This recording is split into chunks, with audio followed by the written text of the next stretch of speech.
She thought she'd hidden her secrets well, until her husband showed up with a recording that exposed everything. The restaurant, Willow's Bistro, nestled in the vibrant streets of Seattle, was warm and inviting, with soft lighting that cast gentle shadows across the room and smooth jazz weaving through the ambience. The decor combined modern elegance with touches of vintage flair, making it a favorite spot for intimate conversations. Laura sat by the window, fingers lightly tracing the rim of her wine glass, her mind wandering. At 46, she'd always been the kind of woman who could blend into any setting effortlessly, but tonight, she'd taken extra care to look her best. She wore her dark hair loosely curled, her makeup precise but understated, adding an air of mystery. Across from her was Brian, newly acquainted, yet there was an unspoken familiarity between them. He was about 45, with an easy smile that seemed to put people at ease and an energy that hinted he was accustomed to getting his way. His confidence, mixed with a certain playful charm, made Laura's heart race in a way she hadn't felt in years. The two were engrossed in conversation, Brian recounting tales of his recent travels, his laughter infectious. The flicker of candles danced in their glasses, and Laura felt a thrill, forgetting the world outside. Seattle felt vast enough that tonight, she could indulge in anonymity. Brian excused himself to use the restroom, and Laura took a moment to check her reflection in the window, brushing a stray hair back and subtly refreshing her lipstick. She noticed an older couple seated nearby, casting brief, inquisitive glances in her direction. A slight unease tingled in the back of her mind, but she brushed it off. When Brian didn't return as quickly as she expected, Laura began to feel an odd sensation of tension creeping up her spine. She pulled out her phone, scrolling through her messages to distract herself. Just as she was settling back, her phone rang. She glanced down. It was Daniel, her husband of nearly 12 years. Daniel, who thought she was out with old college friends tonight. Laura took a quick breath, answering the call with a practiced sweetness. "Hi, honey," she said softly. Daniel's voice came through calm, though there was a slight edge she couldn't quite place. "Hey, where are you?" he asked. Laura kept her tone light, even playful. "Oh, just catching up with friends from the university." "Why, did something come up?" There was a pause on the other end. "Funny," Daniel replied, his voice unsettlingly calm. "Turn around." Her heart skipped a beat as Laura slowly turned in her seat, her eyes sweeping across the cozy, dimly lit restaurant. In the far corner, shadowed by the flickering lights, sat Daniel. He watched her with an unreadable expression, a small, measured wave acknowledging their moment of unexpected confrontation.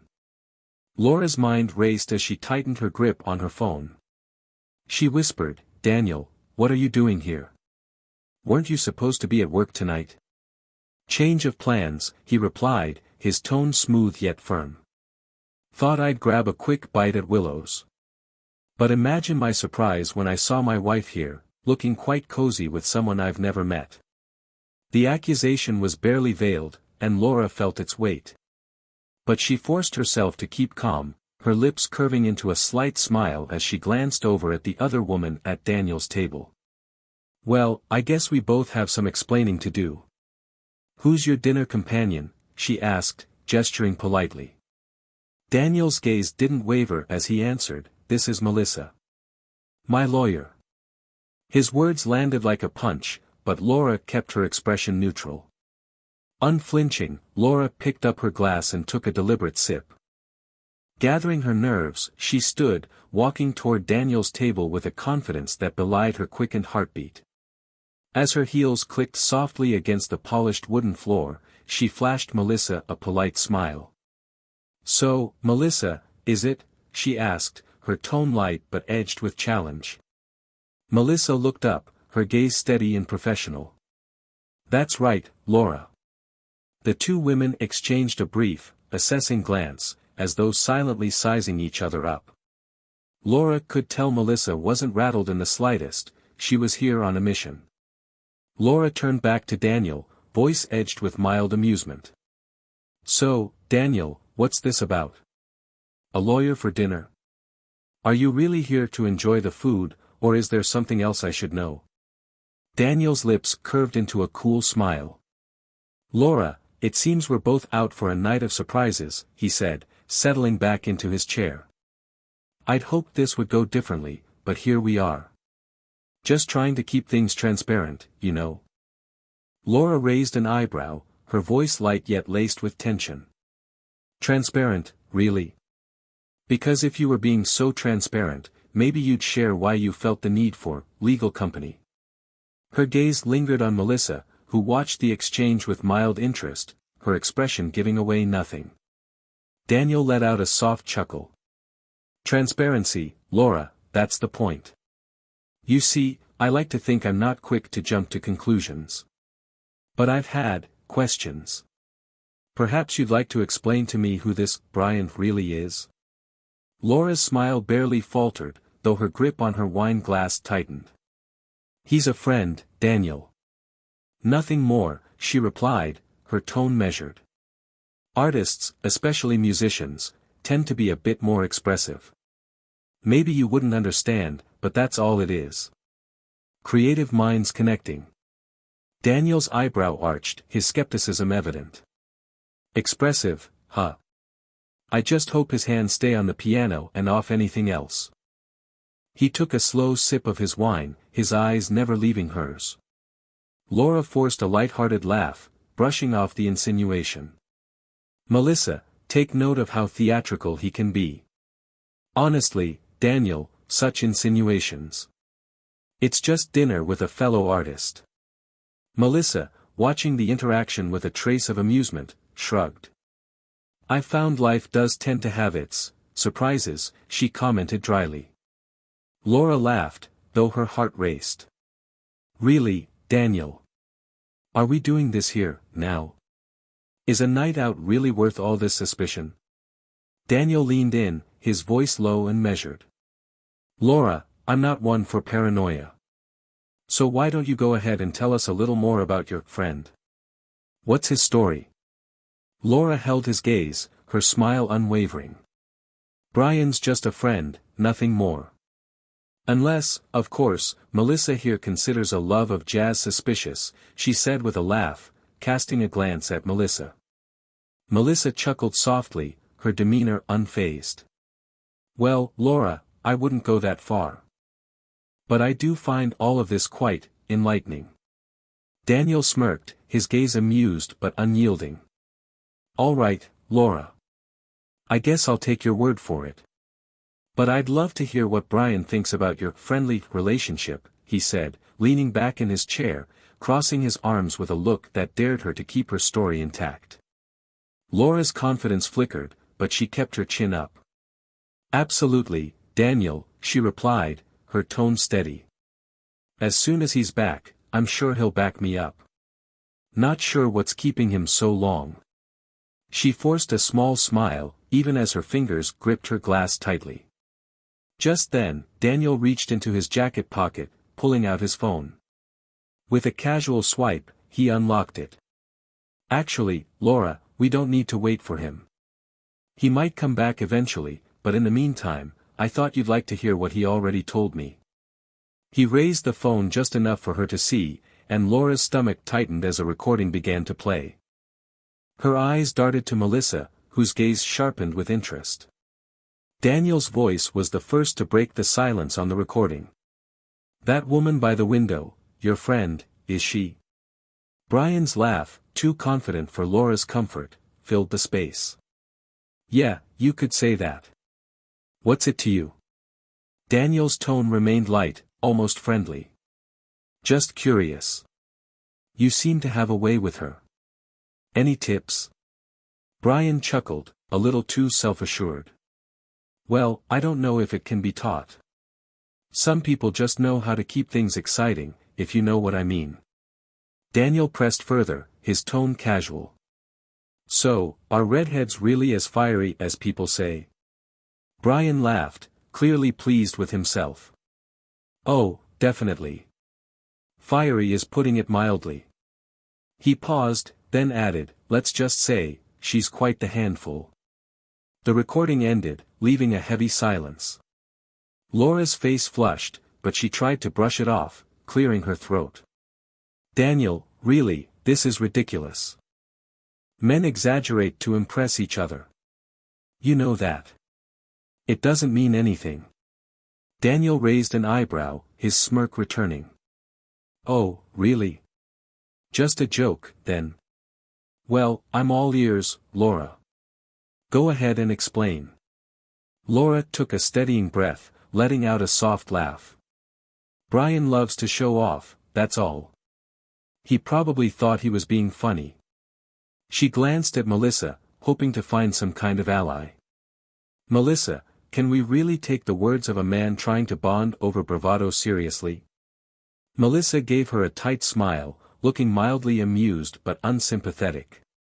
Well, Laura, I think I've had a rather enlightening evening. Thanks to Daniel for the invitation, of course. Just then, Brian reappeared, scanning the tables with a flustered expression. Daniel gave a subtle nod in his direction. Looks like your friend is back, Laura. Perhaps he's looking for you. Laura raised a hand to wave him over, her face taut. Brian, she called out. He approached, looking slightly agitated. You won't believe it, Laura, he began, someone jammed the restroom door shut. I was stuck in there for ages. His eyes landed on Daniel, his face twisting in realization. You did this, didn't you? Daniel's expression remained calm, but there was an undeniable satisfaction in his gaze. Laura shot Brian a pleading look, hoping to salvage the situation. Brian, let me introduce you, this is Daniel, my husband.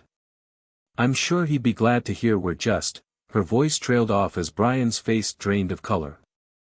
Oh, right, he mumbled, eyes darting to the exit. I think I just remembered I left something at the bar. I'll catch up with you later. And with that, he turned on his heel, grabbing his coat and disappearing out of the restaurant. Daniel's chuckle was low as he watched Brian flee. Interesting choice of company, Laura. Seems like he's charming but not exactly reliable in a crisis. Melissa hid a small smirk as she gathered her things. Daniel rose as well, giving Laura one last look. Oh, and by the way, he said, his smile widening slightly, you'll be covering the tab for your little dinner with Brian. Laura's jaw tightened, but she signaled the waiter, passing him her card with a steely look. However, when the waiter returned, he shook his head apologetically. I'm sorry, ma'am, but your card isn't going through. Daniel and Melissa were already heading for the exit when Laura turned back, her voice strained. Daniel, did you do something to my card? He looked back with a faint smile. I assumed your friend would handle it. You're a resourceful woman, Laura. I'm sure you'll figure something out. Laura felt a flush of embarrassment rising in her cheeks as she watched Daniel and Melissa walk away, leaving her alone to handle the fallout. Taking a deep breath, she turned back to the waiter, her voice strained yet composed. I'll figure something out, she said, managing a polite smile as she scanned her contact list. Her eyes settled on Hannah, an old friend who had always come through in difficult times. Within minutes, Hannah arrived at the restaurant, casting a sympathetic glance at Laura as she paid the bill. What happened? She asked, her voice a mix of concern and curiosity. Laura managed a shaky laugh, brushing off her embarrassment. It's a long story. Let's just say. I might be in deeper than I thought. The two women stepped out into the crisp Seattle night, the evening's events still echoing in Laura's mind. As they parted ways, Laura couldn't help but replay Daniel's words, his knowing look, the calculated way he had set everything in motion. How had he known about her dinner with Brian? She'd taken every precaution to stay discreet. When she finally reached home, the house felt hollow, every shadow seeming to hold a silent accusation. Laura was taking off her coat when she heard the rumble of a car outside. Moments later, Daniel walked through the door, his expression unreadable. Without a word, he went to the bedroom, throwing essentials into a suitcase. The air between them was thick with unspoken tension. Unable to hold back any longer, Laura stormed into the bedroom, her eyes flashing with anger. "What was that back there?" she demanded, voice tight. "Bringing Melissa? Publicly humiliating me? Do you have any idea how that felt?" Daniel's tense laugh took her by surprise. "How it felt? Laura, try finding out your wife has been sneaking around with another man.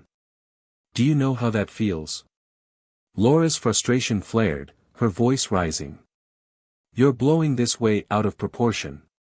It was one dinner with a friend, Daniel. Are you really willing to throw everything away over a little dinner?"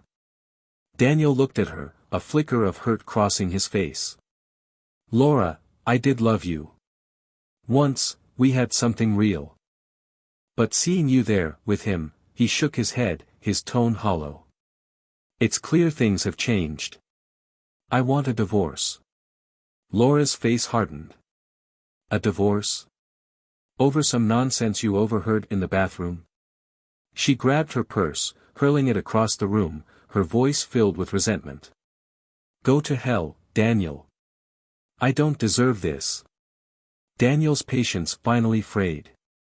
He picked up his duffel bag, his voice quiet but firm.